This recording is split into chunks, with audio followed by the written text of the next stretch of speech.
Bonjour et bienvenue aux conférences Midi du CERSPUL. Alors bonjour et bienvenue aux conférences Midi du Centre de recherche sur les soins et les services de première ligne.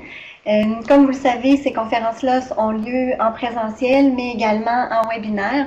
Alors, il nous fait plaisir de vous accueillir tous à cette conférence, mais également d'accueillir Madame Edeltraud Kroger, qui est chercheure régulière au CERSPUL et également chercheure au Centre d'excellence sur le vieillissement de Québec. Alors, je vais me permettre de faire une courte présentation, puis vous expliquer un peu comment va se dérouler la présentation par la suite. Donc, Madame Kroger utilise des données épidémiologiques de cohorte ou des données administratives et effectue des synthèses de connaissances. Depuis 10 ans, elle s'intéresse aux facteurs de risque de la démence. Sa programmation de recherche cible les traitements médicaux des personnes atteintes de démence et vise un meilleur usage des médicaments. Et depuis 2016, avec son collègue épidémiologiste de la douleur, Dr Clermont-Dionne, elle vise à comprendre et améliorer le traitement de la douleur musculo-squelettique, entre autres par le cannabis médical. Alors, sa présentation aujourd'hui s'intitule le cannabis médical contre les douleurs musculo-squelettiques, que s'en avons-nous des utilisateurs? Alors, il y aura une période de discussion, de présentation, suivie d'une courte période d'échange à la fin, où les gens en webinaire et en présence pourront lui poser des questions et échanger. Merci beaucoup. Merci Anne de votre présentation. Bienvenue à toutes et à tous. Ça me fait plaisir de vous parler un peu de cannabis aujourd'hui. C'est, comme vous savez, là, c'est un sujet dont on entend beaucoup parler. Ça, c'est la déclaration des conflits d'intérêts dont j'en ai pas. Je vous ai mis un peu le nom des collègues qui travaillent sur ce projet. C'est pas tout à fait complet. Il y a une collègue qui est actuellement en congé de maladie, mais qui s'est joint à l'équipe, Marie-Josée Sirois, qui est ergothérapeute et épidémiologiste. Ça, c'est plus récent. C'est pour un projet dont je vais vous parler, lié à ça, dont je vais vous parler un peu plus tard. Alors, je vous ai mis en rouge Clermont-Dionne, qui est ergothérapeute et épidémiologiste, puis qui s'intéresse aux maladies musculo-squelettiques, surtout à la douleur depuis une bonne vingtaine d'années. Ça a toujours été son domaine d'intérêt. Puis, on a mis autour du projet Richard Bélanger, qui est un médecin qui s'intéresse à l'usage du cannabis chez les jeunes en particulier, Michel Aubin, qui est médecin épidémiologiste et spécialiste en soins palliatifs, un psychologue, Guillaume Podespus, Laurence Guillaumy, qui va se retirer, mais qui nous a quand même conseillé sur certains aspects d'un projet qu'on a planifié, Pierre Plu, qui est un expert des méthodes mixtes à l'Université McGill, et qui nous a beaucoup aidé pour le projet que je vais vous présenter à la fin. Mark Ware est un médecin de Montréal qui est affilié à l'Université McGill, puis qui a tout juste récemment pris un congé avec McGill pour être le Chief Medical Officer de Canopy Growth. Je ne sais pas si ça vous dit quelque chose, mais c'est une entreprise qui regroupe beaucoup de producteurs du cannabis médical au Canada. Alors là, il vraiment aller du côté de la production. Mais c'est un médecin qui a fait beaucoup de recherches sur le cannabis depuis certainement une vingtaine d'années. Puis si on dit cannabis médical au Canada, on va dire Mark Ware à un moment donné. Là. Il a beaucoup publié là-dessus. Dr. William Baraket, c'est un médecin qui pratique dans l'Estrie, puis qui a de l'expérience clinique avec le cannabis, puis qui est maintenant actuellement à la tête du registre Cannabis Québec, dont je vais vous parler un peu plus tard. Dr. Pierre Dagenet, c'est un rhumatologue qui est aussi à l'INES, à l'Institut national sur l'excellence en santé et services sociaux. Nathalie Jovin, il y en a peut-être certains parmi vous qui la connaissent, elle a été chercheure surtout en méthode qualitative au CERSPUL, qui est maintenant à l'INSPQ. Et il y a une professionnelle de la santé qui a aidé beaucoup avec la revue de littérature que je vais vous présenter. Martine Marcotte, qui a travaillé avec moi pendant plusieurs années, mais qui malheureusement prend sa retraite là au fait. Puis Daniela, elle a pris un peu la relève de Martine. C'est une jeune chercheure, puis ma père, c'est une autre professionnelle de recherche qui vient de se joindre à nous. Puis là, je vous ai parlé de Marie-Josée. Alors ça, c'est pas mal de monde qu'on a mis un peu autour de ce projet-là. Puis, en fait, ce que je voulais vous présenter, c'est trois choses. Surtout, en premier, en fait, les résultats du projet qu'on a pu faire grâce au CERSPEL, une revue de portée sur les utilisateurs du cannabis, puis qui s'intéressent à leur observation aux préoccupations. C'est qui prend du cannabis médical? Qu'est-ce qu'ils ont à dire, ces gens-là? C'était ça notre question. La deuxième question, comme j'avais 1 heure, je me suis dit, il y a certainement du monde qui se pose des questions. Où est-ce qu'on est rendu avec les recommandations? Qu'est-ce qu'ils peuvent faire les médecins et les patients qui s'intéressent à ça, qui pensent à un traitement par le cannabis médical? Alors, j'ai rassemblé un peu les publications les plus récentes là, avec une visite clinique. Puis à la fin, je voulais vous parler de ce qui est en cours, puisqu'on planifie, puisqu'on a soumis pour financement, puis tout ça. Là. Ça alors, en cours en vert. Là. Alors, il y avait un objectif qui est toujours lié aux formations continues du CERSPEL. Alors ici, on avait dit, on aimerait identifier les principales préoccupations des patients et les défis, c'est un peu la même chose, préoccupations, défis, du côté des patients puis du côté des médecins qui pensent à traiter la douleur musculo-squelettique avec du cannabis médical. On va aller dans ce bout-là. Alors, le voilà, la plante. Ça, c'est une illustration de Wikipédia que j'ai cité la source, alors je pense qu'on est correct. Il faut être très prudent avec les illustrations, comme on m'a appris, là.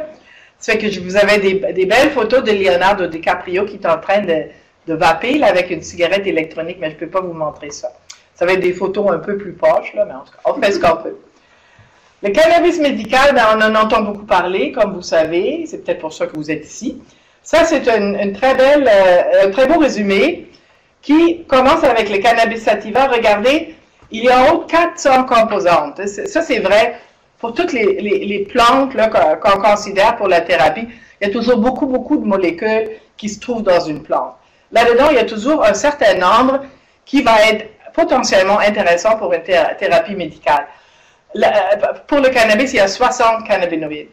C'est quand même beaucoup, là. Mais il y en a qui sont majeurs, qui sont là en plus grande quantité, puis pour lesquels, je m'excuse, on connaît mieux les effets.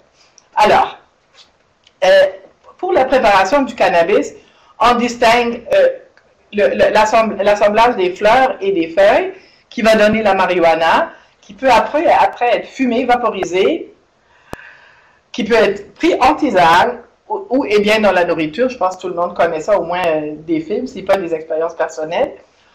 La plante, elle peut aussi donner une résine. D'habitude, c'est les fruits qui donnent une espèce de liquide là, blanchâtre, des fois, qui fait une résine. Cette résine-là, elle s'appelle hashish. Elle peut être encore fumée, vaporisée ou mise dans la nourriture. Puis finalement, il y a des huiles. Ça, c'est des préparations plus récentes, d'habitude à l'effet médical. Alors, on produit une huile un peu graisseuse, un peu éthérique, puis là-dedans, il y a des cannabinoïdes. Ça aussi, ça va être utilisé, mais d'habitude dans des produits qui sont destinés à un usage médical, plutôt. Alors, au point de vue des cannabinoïdes, il y a 3 sortes. Il y a les endocannabinoïdes, où il y a beaucoup de recherches encore actives là-dessus. Alors, il y a dans notre organisme des molécules là, qui se lient à des récepteurs pour lesquels aussi les cannabinoïdes du cannabis vont se lier. Alors, ça, c'est un domaine que je ne touche pas du tout dans cette présentation, ou presque pas du tout, parce que je ne connais pas ça, là, mais c'est une recherche assez active. Puis il y a des endocannabinoïdes partout des récepteurs pour ça, partout dans notre corps. Puis il y a des très belles revues scientifiques là-dessus, là, c'est quand même un sujet d'intérêt. Mais on est loin de tout avoir compris. Après ça, il y a les phytocannabinoïdes, alors les cannabinoïdes de la plante cannabis. Puis ça, on vient d'en parler tout à l'heure. Notamment, il y a le tétrahydrocannabinol. Lui, il a une action psychotrope. C'est ça qui est utilisé, qui est recherché dans le cannabis récréatif surtout. Puis il y a le cannabidiol, qui lui a beaucoup moins d'effets psychotropes. C'est que quand on s'intéresse au cannabis médical, on va plus être porté de s'intéresser à ça parce que c'est pas l'effet psychotrope qu'on vise, mais plutôt les autres effets. Puis là, on nomme ici le cannabinol et le tétrahydrocannabivarine. En fait, il y en a d'autres qui, puis dans les propriétés, vont varier un peu aussi selon la composition. Finalement, il y a des analogues synthétiques. Alors ça, c'est ce qui arrive souvent quand on comprend qu'une molécule contenue dans une plante a des effets médicinaux. L'industrie pharmaceutique, là, elle va créer un dérivé là, chimique de ce molécule-là, ça, elle peut le breveter. Puis, des fois, on est capable de mieux contrôler là, la pharmacocinétique ou l'absorption, puis l'élimination, tout ça. C'est un peu de façon que ça a marché avec les opiacés. Il y en a qui viennent de la plante, là, de l'opium, mais il y en a aussi des dérivés synthétiques. Alors, c'est un peu l'analogue. Là, ici, il y en a deux à mentionner, le dronabinol, qui n'est plus sur le marché. Ça a déjà existé, mais ça a été retiré. Alors, le seul qui reste, c'est le nabilon. Je vais vous en parler un peu plus loin. C'est Zamet, mais c'est un médicament qui est sur le marché actuellement, mais qui a une indication assez spécifique contre les nausées et les vomissements liés à la chimiothérapie. Ça, c'est un autre petit résumé. De toute façon, tout le monde qui écoute va avoir toutes ces diapos-là. Là. Alors, je ne vais pas trop faire le détail, mais ça résume un peu ce qui se trouve sur le marché. Comme je vous ai dit, il y a le nabilon qui est sous la forme Césamètre, qui est payé même par la Régie de l'assurance maladie du Québec dans le cadre d'un traitement de chimiothérapie. Puis, il y a le Sativex qui combine le tétrahydrocannabinol et le cannabidiol. Et ça aussi, c'est approuvé comme médicament. Alors là, je rentre plus dans notre projet de recherche. Alors, c'était vraiment à un party de Noël qu'on a pensé à ça, là. Mais il n'y avait pas de consommation. C'était un party de Noël tout correct avec un souper, là. Puis on a jasé des sujets intéressants en recherche, puis Clermont avait pensé à ça. C'était l'idée à Clermont. Parce que lui, il était très au fait de la problématique autour du traitement de la douleur musculo-sélectique. Puis là, il dit, de plus en plus, on parle du cannabis médical dans ce contexte-là. Puis bon, voudrais-tu qu'on s'intéresse à ça? Alors, c'est ça. L'abondance des questions. Puis, quand on a commencé à regarder, on a vu deux revues systématiques récentes, qui étaient de 2015. Nous, on a commencé ça en 2016. Et évidemment, quand c'est dans JAMA, on est content, on dit que ça va être des bonnes revues. Ça en était en effet, là. Mais la conclusion, c'était que vraiment, là, de la bonne évidence, des bons essais contrôlés, il n'y en a pas. Il n'y en a pas beaucoup. Là. Alors, ça nous montrait qu'il y avait de la place pour faire de la recherche. Puis, au début, on s'est dit, on devrait peut-être faire un essai clinique. Là. Alors là, on s'est assis, puis on a réfléchi à ça, puis on a trouvé ça compliqué. Tout d'abord, la douleur musculo-sélectique chronique, c'est très fréquent dans la population. Hein? En bas, vous voyez l'arthrite là, qui regroupe plusieurs des conditions. Là, le terme arthrite regroupe plusieurs des conditions qui amènent ces douleurs-là. Là. Ça touche presque la moitié des personnes âgées. Là, je vous ai mis la photo d'une personne âgée qui, je sais très bien que cette personne-là a un peu des douleurs d'arthrose dans la cheville, là, puis peut-être dans d'autres articulations aussi. Là. Alors, c'est une personne typique, mais en fait, elle n'est pas assez typique parce que c'est plus les femmes âgées qui souffrent de douleurs musculo-sélectiques que les hommes. Ça, c'est quelque chose que Clermont savait, là. Puis, c'était un des éléments qui nous a intrigués lors de nos discussions parce qu'on s'était dit, si le patient typique avec les douleurs musculo-sélectiques, c'est une dame en haut de 60-65 ans, et on voudrait faire un essai clinique où il faudrait l'attribuer aléatoirement à un groupe qui va prendre un produit de cannabis médical, puis ça, c'était avant la légalisation. On s'est dit comment qu'on va faire, est-ce que ces dames-là vont vouloir prendre ça, est-ce qu'elles vont être prêtes pour une randomisation, puis on s'est rendu compte que l'usage du cannabis médical était probablement pas aussi facile à tester dans un essai clinique randomisé qu'un médicament tout court. Là. Parce que c'est un produit qui est entouré de toute une culture du cannabis récréatif, d'un stigma d'utilisation, d'un contexte légal, puis finalement aussi traiter avec un produit d'herbe, c'est beaucoup plus difficile que de traiter avec un comprimé pour lequel il y a un dosage clair et connu. Là.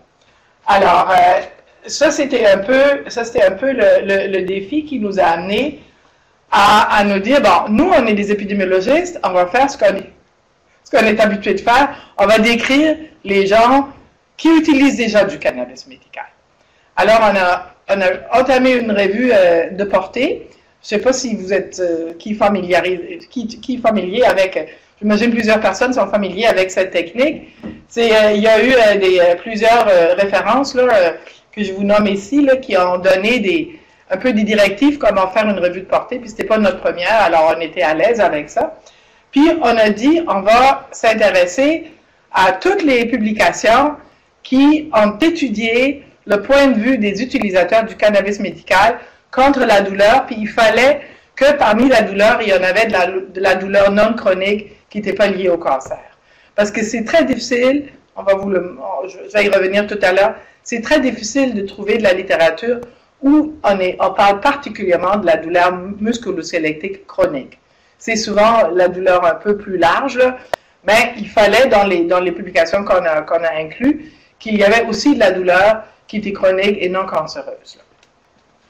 Fait qu'on a commencé à l'automne 2016, puis on a fait une mise à jour de notre stratégie de recherche en février de cette année.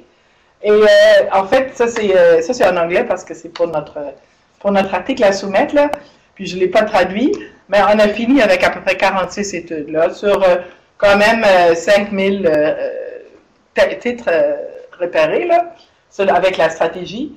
Puis, c'est ça, puis il y a toujours, vous savez ça, là, on soumet notre stratégie de recherche aux banques de données comme Medline ou Embase, puis après ça, on regarde les titres, on en élimine beaucoup.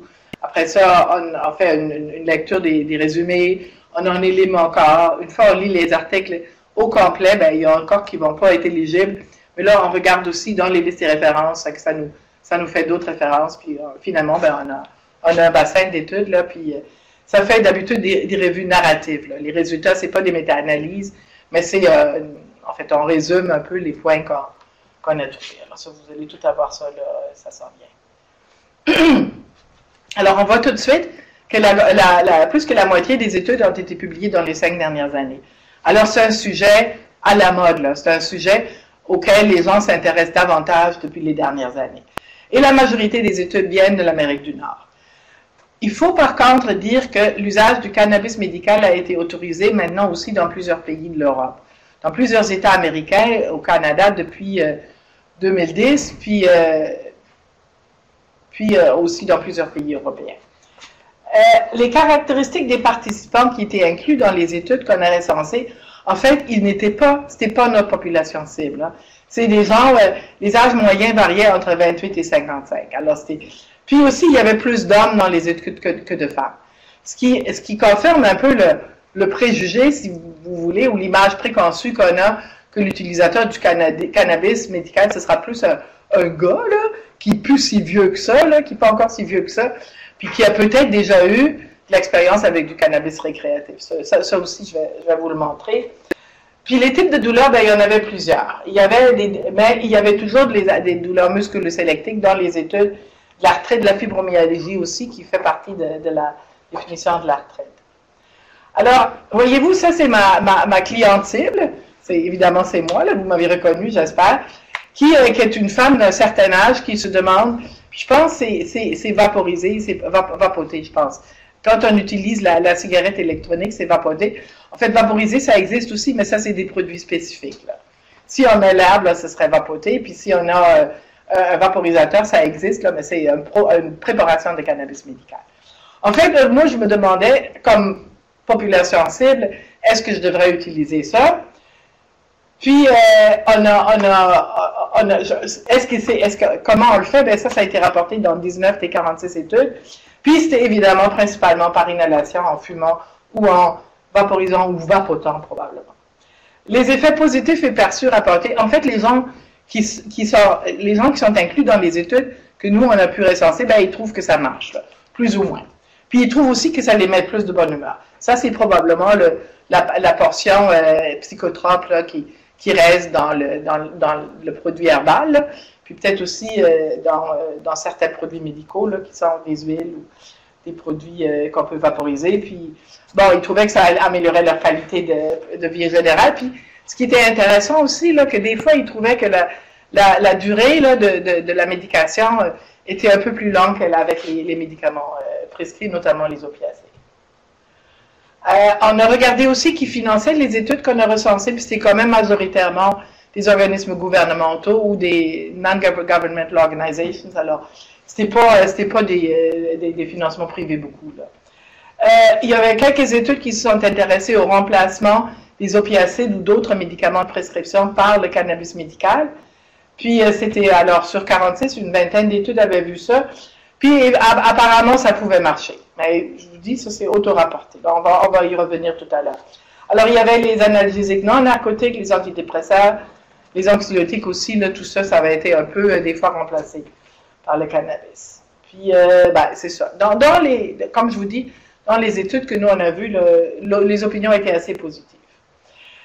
Évidemment, je vous l'ai dit, on a l'idée préconçue que les gens qui utilisent du cannabis médical ont peut-être utilisé du cannabis récréatif. Alors, les études se sont intéressées au lien entre chez les utilisateurs, entre leur histoire là, d'usage de cannabis récréatif, d'alcool, peut-être d'abus de drogue. Là. Puis, il y avait un peu de ça. Là. Alors, 25 des 46 études ont rapporté que dans 25 des 46 études, les utilisateurs du cannabis médical ont rapporté un usage antérieur de cannabis récréatif ou d'alcool.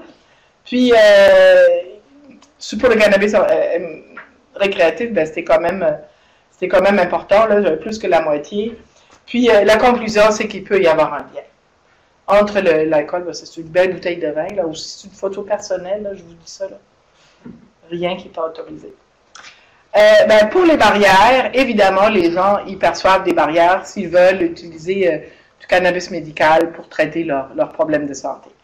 Alors, c'est que, bon, il y a une stigmatisation, alors ça fait jaser, là, comment ça, du cannabis, et ça peut amener une peur de la discrimination, ça va un peu ensemble. C'est pas toujours facile de trouver un médecin qui va s'intéresser à ça, qui va dire, ben non, on ne touche pas à ça, là, je vous prescris les choses habituelles, les traitements que moi je connais. Alors, il faut trouver un médecin qui est ouvert à ça, là, je pense actuellement, là, mais il y en a. Puis il y a des cliniques aussi. Là, il y a même des liens par l'Internet, là, ça se développe. Évidemment, quand on parle d'un produit inhalé ou surtout fumé, il y a le problème de la santé respiratoire. C'est un peu délicat, ça.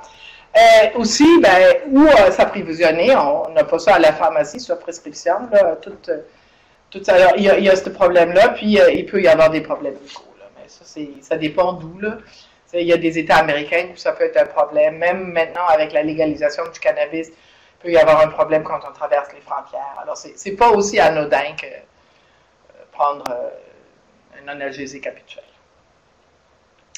Alors, là, on entre dans la discussion de notre petite revue de portée, puis là, vous avez l'utilisateur, mettons l'utilisateur type là,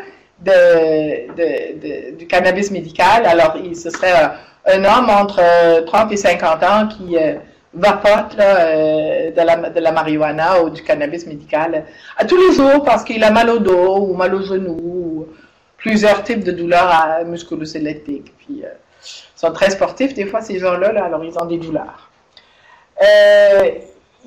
Cette personne-là, il va l'utiliser quotidiennement parce qu'il trouve que ça lui aide contre ses douleurs, il se sent bien avec ça, là. Son bien-être psychologique, ça c'est, comme je vous dis, probablement le petit côté psychotrope, là.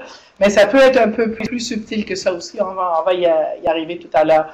Puis, ces effets indésirables, sont surtout liés au fait qu'il fume, là, ou il vapote ce produit-là.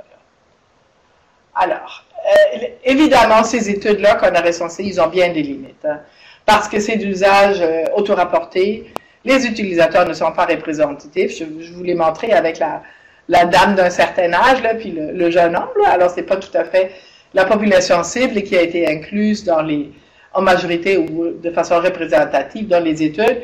Les études sont très hétérogènes.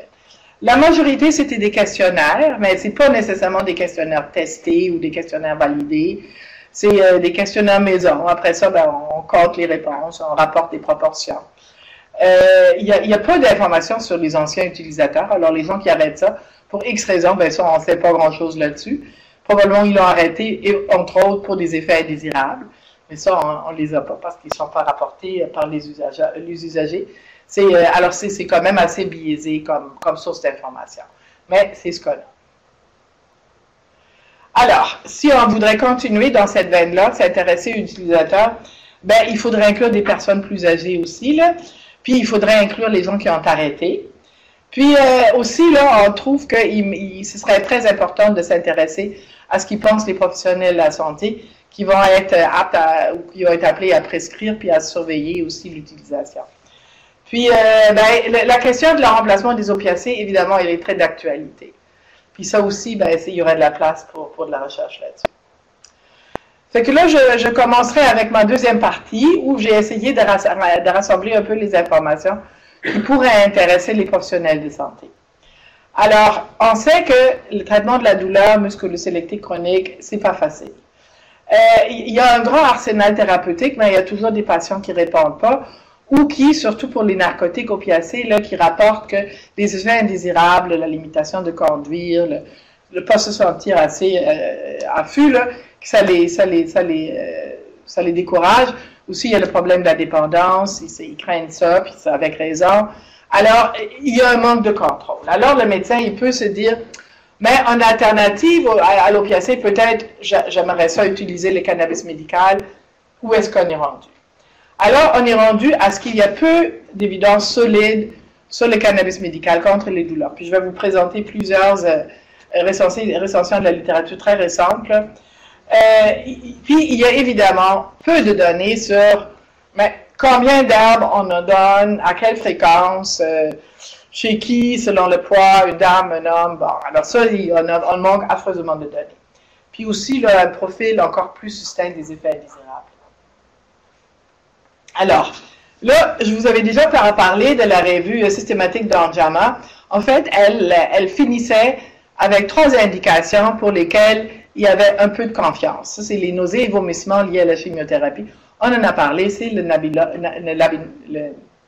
Sesamètre, Nabilone, qui est sur le marché, qui est autorisé par la RAMQ, que ça cause peu de problèmes. On parle aussi des syndromes spécifiques de la douleur, aussi appelés douleurs neuropathiques. Là, il y a un peu plus d'évidence. Vous allez voir, les gens ne sont pas d'accord, là, toujours, mais ça aussi, c'est un peu plus prometteur. Puis, il y a la spasticité liée à la sclérose en plaques, où on a un peu plus de confiance. Puis ça aussi, c'est des choses très difficiles à traiter, alors on est peut-être un peu plus libéral dans les recommandations, même si l'évidence n'est pas si dure que ça. Dans la revue de JAMA, on disait qu'il y a trop peu d'évidence pour d'autres indications. Puis, il y a eu une revue Cochrane, très récente, l'année passée. Vous savez, les revues Cochrane sont toujours assez sévères. La conclusion, c'est que même pour la douleur neuropathique, eux autres, il n'y avait pas bien confiance, là. It won't work. That's what they say.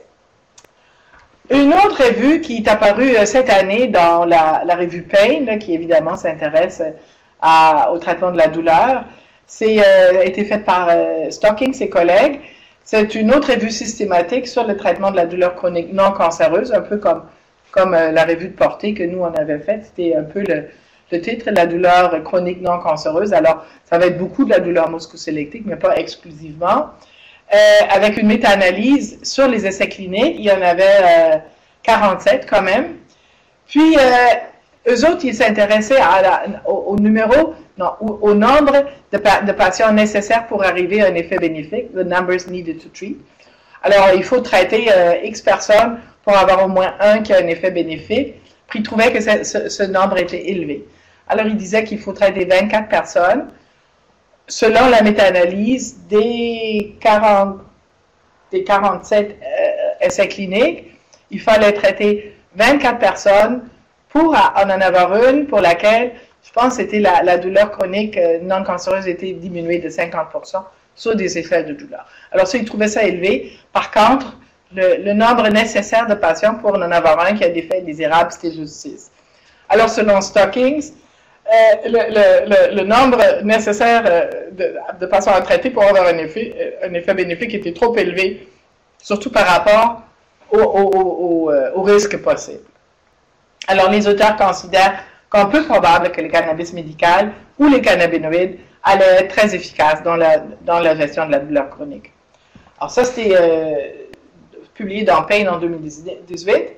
Ça confirme encore ce qu'on a eu dans JAMA, où finalement il y avait juste la douleur neuropathique, ou peut-être on pourrait l'essayer, puis la spasticité qui ne fait pas partie de la douleur. Puis il y a aussi eu une autre énorme revue là, 487 pages là, de la National Academy of Science, Engineering and Medicine, ça c'est les Américains, là, qui ont revu tous les effets de la santé du cannabis et des cannabinoïdes, puis qui étaient un peu moins pessimistes.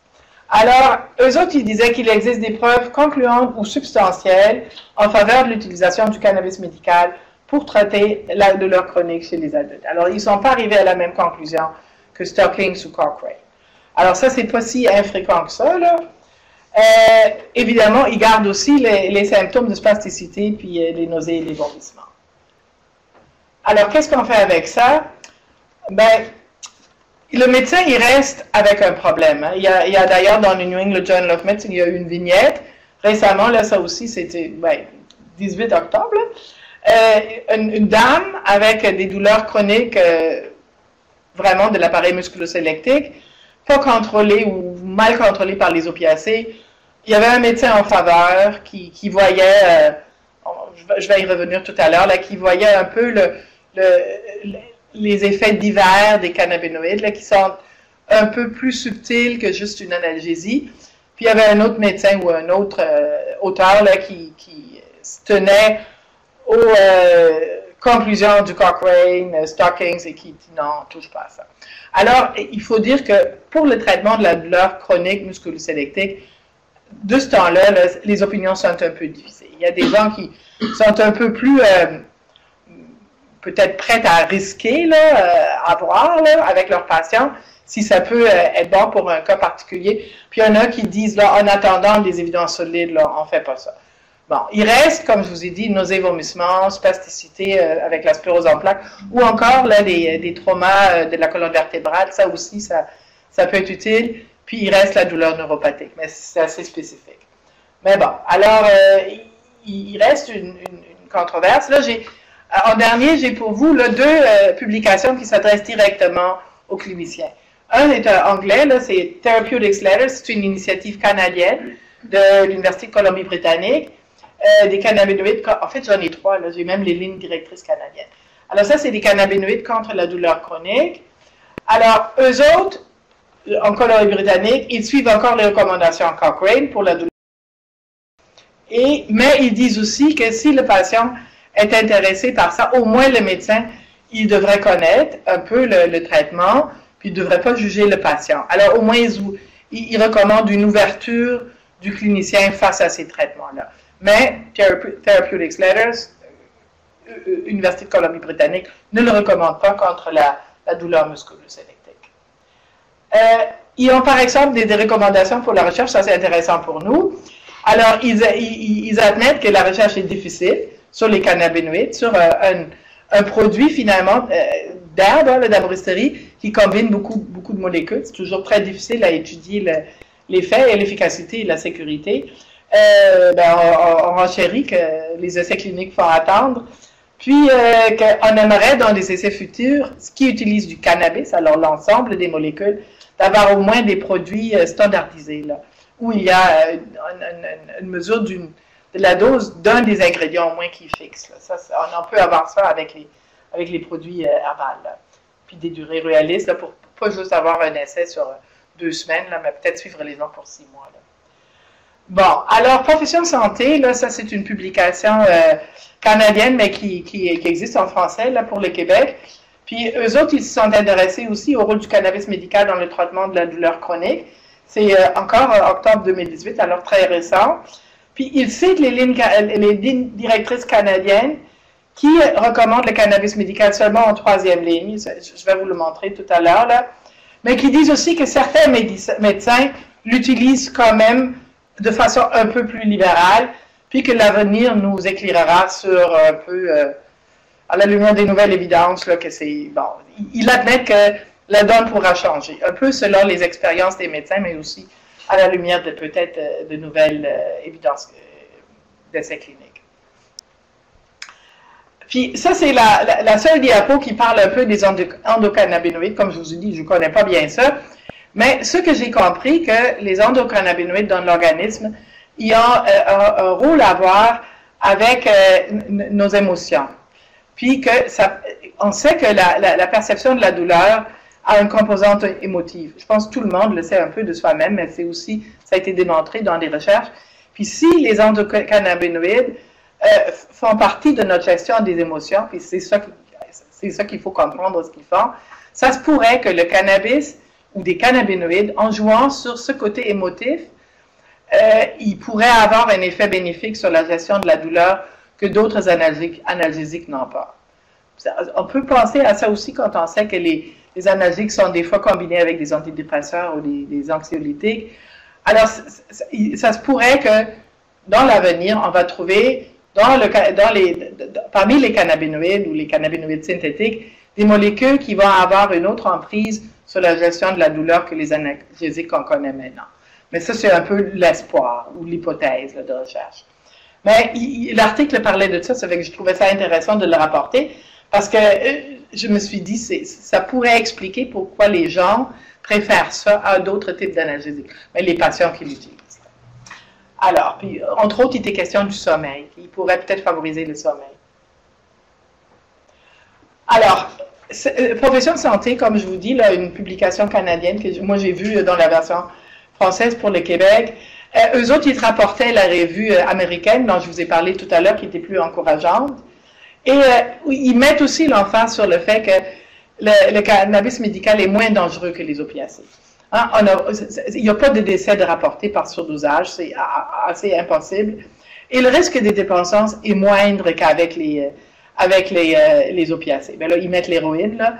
C'est évidemment un des opiacés qui crée le plus grande dépendance, mais quand même, déjà pour l'alcool et le tabac, là, c'est nos drogues là, admises, là, le risque de dépendance est plus grand qu'avec les cannabinoïdes. Alors, ils mettent un peu en perspective que c'est quand même une alternative qui n'est pas si dangereuse que ça.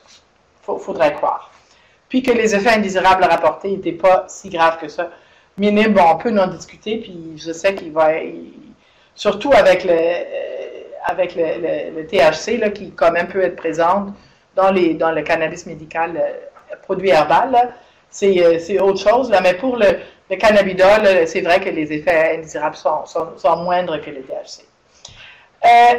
En dernier lieu, là, pour cette partie-là, là, je voulais vous parler qu'il existe des lignes directrices canadiennes là, aussi depuis cette année. Ça a été publié dans Canadian Family Physician, puis vous allez avoir toutes les références dans une autre diapo. Alors, il repose ces lignes directrices sur une revue des revues.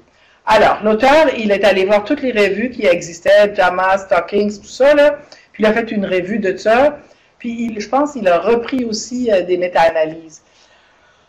Puis bon, alors, ça c'est en fait des lignes directrices qui seraient en vigueur pour le Canada, puis ils suivent finalement, en gros, ce qu'on avait vu dans JAMA en 2015.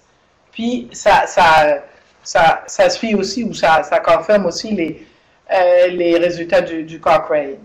Alors, ça c'est le résumé de ce qu'on a vu. Les douleurs chroniques suivies par un médecin, la qualité de l'évidence est très basse. Alors, c'est pour ça que ça va pas être... la douleur neuropathique, non, plus la douleur cancéreuse. Alors, mais bon, il y a eu une réduction qui est plus grande qu'avec le placebo. Il y a une réduction pour la douleur neuropathique, puis une pour la douleur palliative. Mais l'évidence n'est pas très... La qualité de l'évidence n'est pas très bonne. Le grade, j'ai pas cherché la traduction du terme grade. C'est un terme qui, en anglais, définit la qualité de l'évidence primaire, alors d'un essai clinique ou d'une étude d'observation.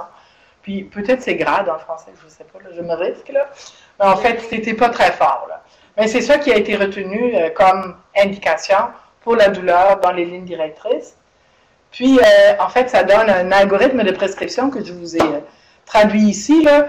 Il reste la douleur neuropathique, la douleur palliative, les nausées et les vomissements et la spasticité. Un peu ce qu'on avait déjà dans JAMA. Alors, pour la douleur neuropathique, en plus, la précaution, c'est que c'est des thérapies en troisième ligne ou en deuxième ligne. Et aussi, ils encouragent d'utiliser le nabilone ou les nabiximol, en fait, de ne pas utiliser le tétrahydrocannabinol qui est plus psychotrope. Puis, de ne pas l'utiliser comme première approche. Une recommandation contre le cannabis médical comme première approche, bien évidemment qu'il faudrait parler avec le patient. Ça c'est l'éditeur de ligne directrice qui alors s'adressait aux médecins de première ligne et ils mettent une emphase là-dessus. Il parle aussi que c'est représentatif des milieux au Canada, que évidemment les évidences sont limitées et que la douleur neuropathique ou palliative, réfractaire, nausées et vomissements liés à la chimiothérapie, spasticité dans la sclérose en plaques ou trauma de la colonne vertébrale, ce seraient les indications admissibles et que les effets indésirables risquent d'être plus importants. Ça rapporte à la revue du Stockings. Alors, en somme, les lignes directrices canadiennes sont assez prudentes. Alors, je pense que vous avez vu un peu les nuances là, qui viennent de la revue américaine et peut-être ce qu'on a vu dans Profession Santé, qui est un peu plus ouvert, mais les lignes directrices canadiennes, plus conservateurs, suivent plus Cochrane, JAMA et Stockings. On se tient à des syndromes très spécifiques. Alors, ça, c'est les références pour vous. Et ça, c'est un peu ce qu'on fait actuellement.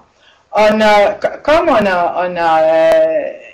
a resté un peu sur notre appétit avec ce qu'on savait des utilisateurs, on a proposé aux IRSC et un peu à d'autres organismes aussi, vous allez voir, une étude aux méthodes mixtes qui profiterait des données du registre Cannabis Québec. Ça, c'est un projet qui a été initié par le consortium canadien pour l'investigation des cannabinoïdes avec Dr. McGuire et un peu suite au désir du Collège des médecins du Québec. Et dans le cadre de cette étude-là, la prescription du cannabis médical était considérée d'être faite en étude. Alors, c'était un projet qui rassemblait les prescriptions comme dans un projet d'étude. Alors, il y avait plusieurs données sur les patients et les prescripteurs qui ont été rassemblées dans un registre. Et ce registre-là, il a, c'est peut-être c'est celui-là, je vais vous revenir. Il y a maintenant à peu près 3000 utilisateurs, puis l'étude est comme telle arrêtée. Alors, on commence à être au niveau des analyses. Et on pense que, selon les estimés canadiennes, à peu près 2/3 des utilisateurs l'auraient fait pour des douleurs musculo-squelettiques. Alors, on aura peut-être 2000 personnes à peu près, ou un peu moins. Les utilisateurs ont été vus aux 3 mois pour 2 ans. Et après ça, annuellement, parce que ça dure depuis 2004, je pense. Attendez. Non, je vais aller dans le mauvais sens. 2014, c'est ça, ça fait 4 ans. Alors d'abord aux 3 mois, puis après ça encore annuellement. Et on aura des données sur la spécialité du prescripteur, sur plusieurs caractéristiques des utilisateurs, les données sociodémographiques et l'indication. Et il y a eu 3 mesures quand même intéressantes, une mesure de la douleur à plusieurs reprises, une mesure de la qualité de vie validée et aussi une mesure des effets indésirables selon un outil canadien, une banque de données canadienne. Alors tout ça, c'est ramassé dans le registre et ça a été entré, les données, dans le système REDCap, que c'est une plateforme qui est beaucoup utilisée dans les études cliniques, et certaines études de cohorte qui sont censées faciliter l'extraction des données, puis c'est là où ils sont.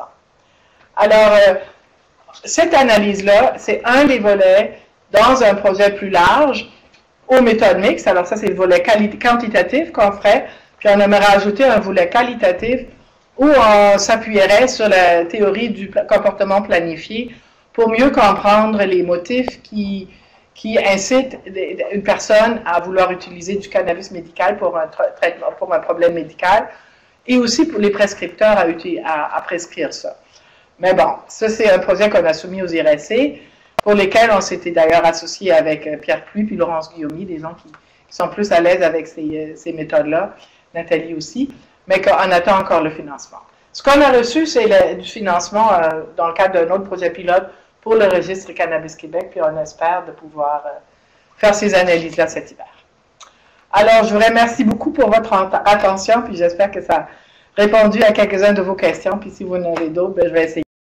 Nous vous remercions d'avoir participé aux conférences midi du CERSPUL. Les enregistrements et présentations PowerPoint sont disponibles sur notre site web au www.cerspl.ca.